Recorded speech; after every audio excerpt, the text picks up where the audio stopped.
Alrighty, folks, over the last 7 to 10 days, we have seen mortgage rates fall. We have seen the 10-year note get down to kind of this lower range. Mortgage rates are down. Let's call it a quarter point between friends.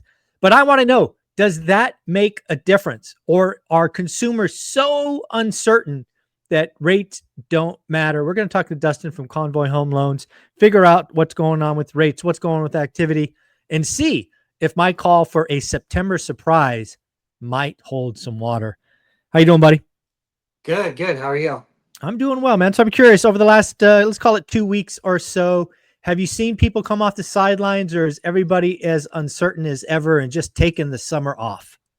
Yeah, so I'll tie. I just thought of it while we were speaking, but from my me sitting at my desk and seeing the amount of applications that come in daily, um, if you took a snapshot of the amount of applications we've gotten in the last 2 to 3 weeks, and you just didn't know where rates were, and you were a innocent bystander, you would have assumed that rates dropped a full percent. Oh, Okay, wow.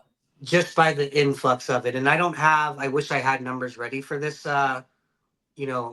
recording right now, but I do have something that was interesting where one of mine or Convoy's like partner real estate broker shops. Okay. They're not huge, but they got like, I want to say 14, 15 agents or something, right? Yeah, Now they decent size. do, Yep. yeah, but they do Southern California and Northern California. So they got offices in both. Okay. Okay. And I'm close and acquaintances more so than just a business Yeah. relationship with the broker owner. And Okay. we were kind of talking about it maybe a month ago, how business was slowing down and the amount of offers he was making was really kind of, discouraging to a degree, because he felt as if, market hasn't really moved. Like, I think, we'll start seeing something maybe in summer.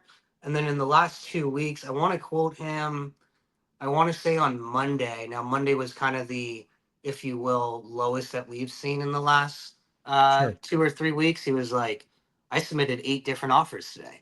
Over the last Wow. That month, I changed. submitted five. So Yeah. I think it's you studied consumers, more than I have, but the sentiment I think that is a cause or the reason behind this is we haven't really had anything as consumers to be like looking forward to making rates be lower. The Hmm. second, and it's sad that it happened because of essentially what happened, in the Middle East, but they took that, they saw treasuries go down, they saw rates go down, they're like, boom, this is the moment I've been waiting for.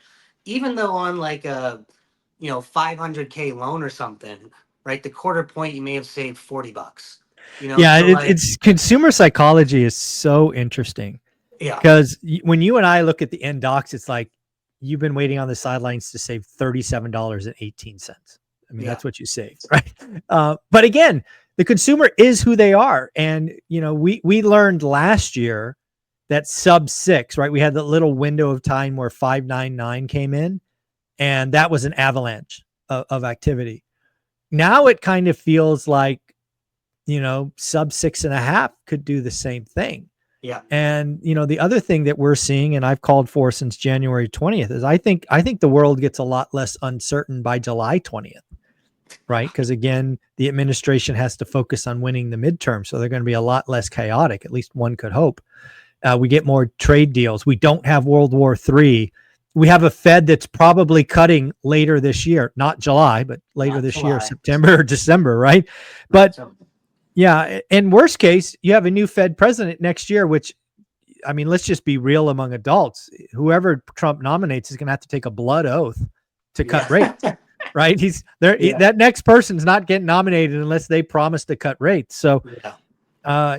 lower rates are coming. There is an argument to be had that, maybe long rates go up as they did in the last time they cut 100 basis points. But I think generally speaking, the market is heading towards generally lower rates, and it's going to be interesting to watch what happens, because I think this summer is going to be the last gasp of a great buyer's market in lots of the country. And then come September, I think people are going to be shocked at how busy the fall is. And I think it's going to take everybody by surprise. No, I agree, and it's like, uh, in the mortgage industry, there's really, I'd say, three types of transactions you can do, right? It's a purchase, obviously.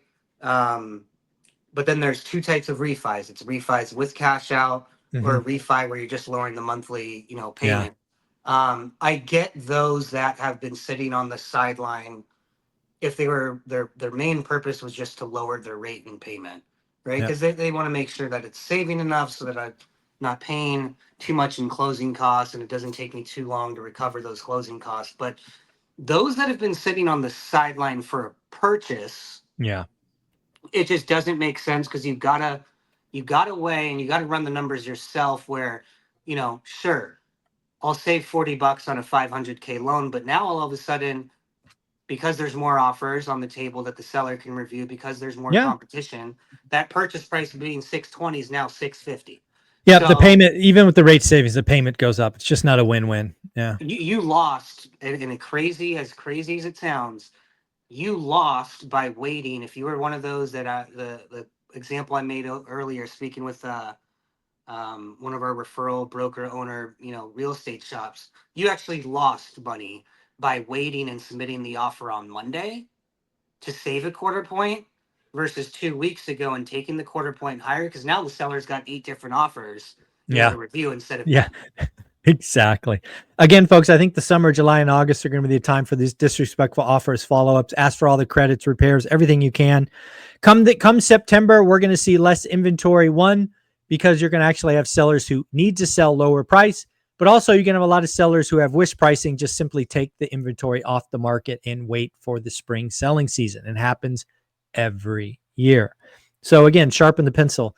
Back to refis, I did get an update from Lance Lambert at Resi Club, and he did a conversation with ICE Mortgage Tech. And they basically did some rough math on how many borrowers could benefit just from a rate and term refi at different rates. And I thought this was interesting. At 6.25, there's approximately 1.5 million people who would benefit, and benefit being 3/4 point or better. That was the At benchmark I think he sent, right? It was like it's Yeah, 3/4. Okay. yep, that was the benchmark they chose. And then at 5.25, 4.1 million folks. And then we'll just do one more because I think 3.25 is not happening, but 4.25 be about 6.6 million people could benefit. The reason I bring this up is there will be another refi boom in the future. You can argue when that happens, but it will happen again. And we're just stacking more and more people that will benefit from that. So, what are your thoughts as we kind of move forward on rates? And again, it's really weird that your buddy who had 5 offers out for a month suddenly got 8 on Monday. That just shows that rates matter. And yeah, if you're tracking rates go below 6.5, and oh my goodness, if we get below 5.99, watch out. Oh yeah, below 5.9 is gonna drive it a bit unsafe in my opinion in terms of if you're a buyer out there, it's going to be very, very, very, very difficult. Competitive again. Yep. Yeah, because we can't. We've seen it over the last 4 years. We've seen when we've had a bigger than a knee jerk reaction where rates dropped with 3/4 of a point, over a 1-2 day, Mm-hmm. window. And right now, let's just say we're in the high sixes on your average 30-year fix. Sure. I always bring this up to clients when I'm going over different rates and the costs and all of it. But if I gave somebody the option between 6.75 and 6.5, it doesn't really shake them too much. But if you give them 6.1 or 5.8, it's like this is the lifetime or It's like deal of go a time, lifetime, baby. right? Go This time. is, but it's just a quarter point different, right? It's the Yeah. consumer sentiment, like you spoke about. They are consumers, but mentally and psychologically, when you hear a 5 handle instead of a 6 handle, that's what it's going to do to people. Yeah. Well, let's talk about something. I got a note from a one rental at a time fan who was using Convoy, and they were a little perturbed.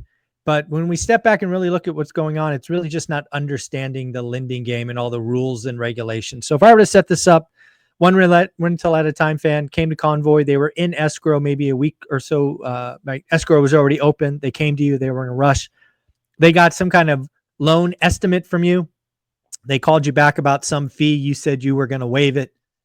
Then when they look at some other line item, that line item went up and they're like, what the heck is going on? Really what they were looking at were loan estimates. There's some regulations in the lending space you can educate us on.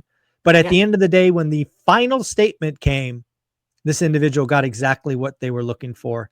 That's my understanding of the history. But why don't you take it and tell me what happened from your side?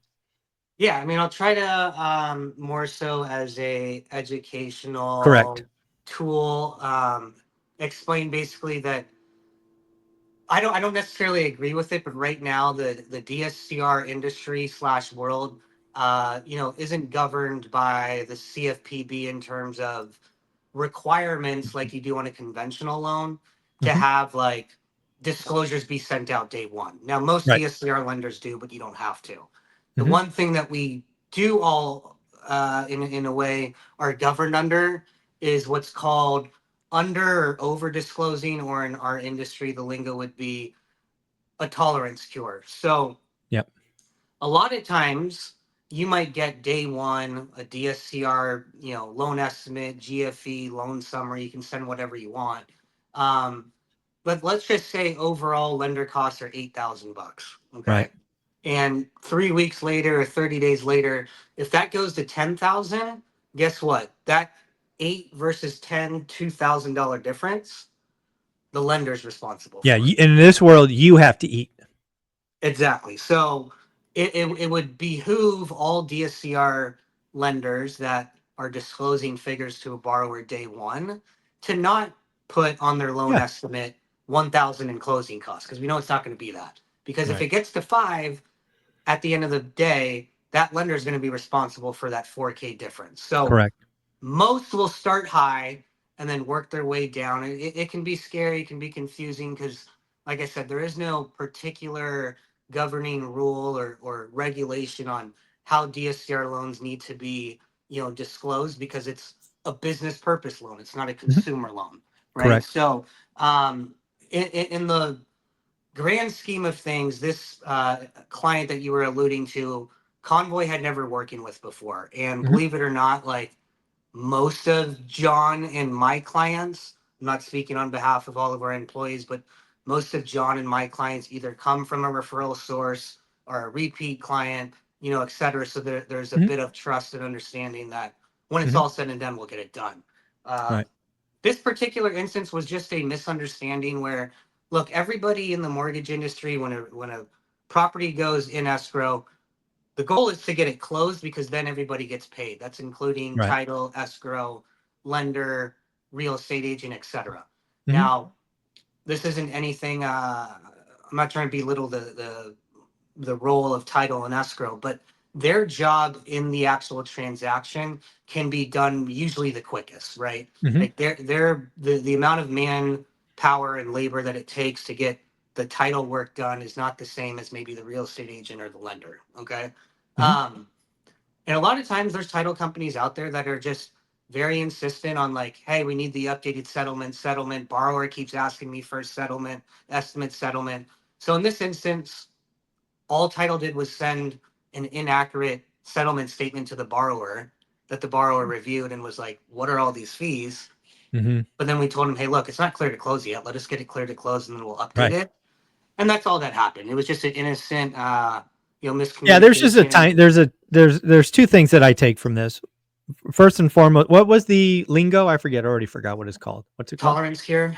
Yeah. So one of the things you have to realize is the tolerance cure for DSCR loans. You're frankly incented to make it high, so you don't have to come up with the two or the four and these examples earlier. So that's education. The second thing is, again, title can request all kinds of things, and I've done this. I've done, I don't know, 200 loans myself, purchase refis, all of that, and I have never seen an estimated closing statement be anything close to a final closing statement or a final settlement statement. The Yeah. fees and all of that are different. The one thing that I do take out of this is, because this person came from one rental at a time, not only did you, in this case, take care of them, yes, there was miscommunication or misunderstanding or whatnot. But at the end of the day, when money was on the line, this person got more than they expected, right? They got a better rate. They got lower fees than were promised. And that's what I take from this, because they were a one rental at a time fan. Is that how you remember this closing up? Yeah, I mean the beauty of it, and I'll just summarize it in the most simplest form, is like we started the process and I told the client, hey, we're going to be at $4,000 in origination, and it was a DSCR loan with 20% down at 7%. We walked away from the table with $3,600, so sure, $400 cheaper, but a 6.6, and that was look good timing because obviously Yeah, he rates in got. the last 2 weeks went Yeah. down. So So he paid less and got a better rate because he was a referral from one rental at a time. That's yeah, what I take from all of that. yeah. And it may have been a bumpy ride, but look, in the end of the day, I'm just hoping that if it comes from one rental at a time or another one of our referrals, that I know if I've never worked with you before, it can be scary, but I'm hoping that just our tenure and Yeah, another reviews and example. Yeah. experience can trust us doing that. Yeah, and at the end of the day, he got better than was promised. And no, very few people do that these days, but Convoy continues to over deliver for the one rental at a time fan. So if somebody wanted to start the process, Dustin, what do they do? Yeah, just go to convoyhomeloans.com. There's a little drop down menu to say where you came from, and just make sure you say you came from ORAC.